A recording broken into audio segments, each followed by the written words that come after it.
starting on January at a thing called TrumpRx.gov. TrumpRx.gov. But this is the biggest thing ever to happen on drug prices, pharmaceutical prices. And it will also tremendously it's going to reduce the cost of healthcare, because healthcare is probably 50% about drugs, right? Your drugs are coming down at levels that nobody ever thought was possible. This achievement alone should win us the midterms. You know, if we did nothing else, I said today, you know, you're talking about like this massive reduction in drug prices that affects everybody.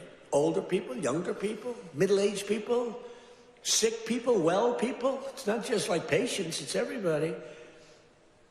It can never happen. Nobody would ever have done this. It was very hard to do. I had countries laughing at me. I said, listen, you're going to have to double and triple your drug prices. They said France, as an example, UK, European Union. They said, you must be kidding.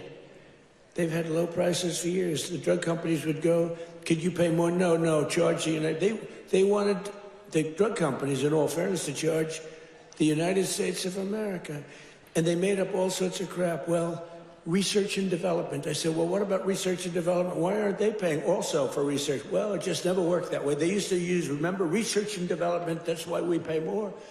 I say 12 times more why, for research and development. It was all a con job. But I'd say to the head of France, as an example, I'm sorry, but you're going to have to double or triple your prices for drugs. No, we will not do that. Oh, yes, you will. I said, yes, you will. 100%. No. We will not do that. Of course we will not.